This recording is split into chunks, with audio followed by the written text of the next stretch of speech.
क्या ब्लैक सी के आसमान में वर्ल्ड वॉर 3 की चिंगारी सुलग चुकी है?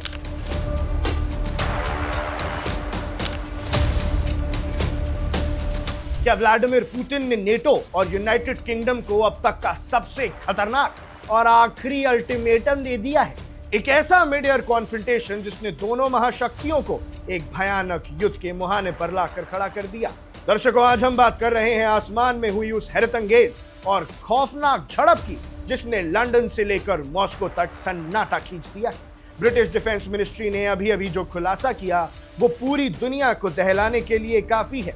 तस्वीर को समझिए, ब्लैक सी यानी काला सागर के ऊपर, जो कि इस वक्त रशिया और वेस्टर्न कंट्रीज के बीच सबसे बड़ा फ्लैश पॉइंट बना हुआ है, वहां ब्रिटिश रॉयल एयरफोर्स का एक RC-135 राइवेट जॉइंट स्पाई प्लेन एक रूटीन सर्वेलेंस मिशन पर था। ये एक अनआर्म्ड प्लेन होता है जिसका काम दुश्मन के सिग्नल्स और कम्युनिकेशन को ट्रैक करना होता है, बल्कि हमला करना नहीं।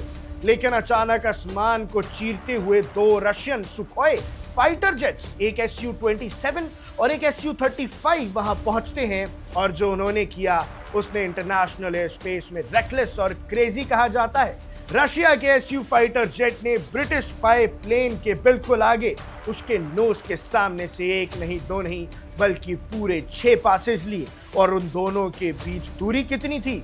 सिर्फ 6 मीटर। 6 मीटर यानी 19 फीट।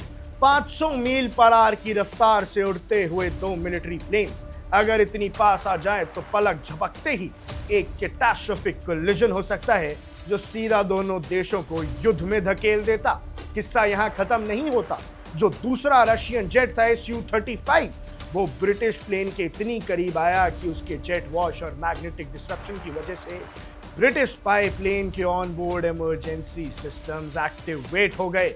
इमरजेंसी वार्निंग्स बजने लगे और सबसे हैरानी की बात, प्लेन के ऑटो पायलट सिस्टम डिस्कनेक्ट हो गए। पायलट्स को मैनुअली प्लेन का कंट्रोल संभालना पड़ा, और इतना ही नहीं, रशियन सुखोई जेट्स ने जानबूझकर अपने विंग्स को टिल्ट किया ताकि ब्रिटिश क्रू को उन पर तैनात रेडी मिसाइल साफ साफ दिख सके।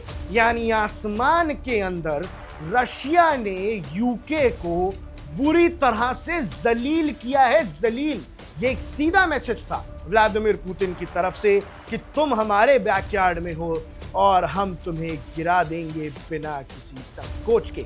अब जर्नलिस्ट के तौर पर मैं आपको बता दूं कि ये 2022 के बाद से सबसे ज्यादा डेंजरस इंसिडेंट है। 2022 में भी एक रशियन पायलट ने इसी तरह के ब्रिटिश प्लेन पर 2 मिसाइल दाग दी थी जो खुशकिस्मती से मिस हो गई, और अब ठीक 2 साल बाद रशिया ने फिर से वही हौसला दिखाया है कि हमला तो हम कर सकते हैं, बस डिप्लोमेसी की थोड़ी सी इज्जत रखी हुई है। इस घटना के बाद यूके के डिफेंस सेक्रेटरी जॉन हीली ने सामने आकर इसकी कड़ी निंदा की है और इसे डेंजरस एंड अनएक्सेप्टेबल बताया है। ब्रिटिश फॉरेन ऑफिसर ने मॉस्को और उनकी एम्बेसी से इस पर जवाब मांगा है, लेकिन ब्रिटेन ने यह भी साफ कर दिया है कि वो नेटो के ईस्टर्न फ्लैंक को प्रोटेक्ट करने से पीछे नहीं हटेंगे। यानी नेटो ने यह जवाब देने की कोशिश की है कि हम डरे नहीं हैं। सवाल ये है कि पुतिन ने अचानक इतना बड़ा आक्रामक रूप क्यों अपनाया है? असल में ये इंटरसेप्ट तब हुआ जब ठीक 2 दिन पहले यूके ने दावा किया था उन्होंने नॉर्थ सी और अटलांटिक में 3 रशियन सबमरीन्स को ट्रैक कर लिया है जो ब्रिटेन के critical under water internet cables और पाइपलाइंस के पास मंडरा रही थी। यानी समुंदर के अंदर से लेकर आसमान तक कोल्ड वॉर अब बिल्कुल हॉट होने की कगार पर है। पर दुनिया इस वक्त सांस रोके देख रही है। अगर आसमान में उस दिन उस 6 मीटर के फासले में थोड़ी सी भी चूक हो जाती तो आज शायद खबर वर्ल्ड वॉर 3 की होती।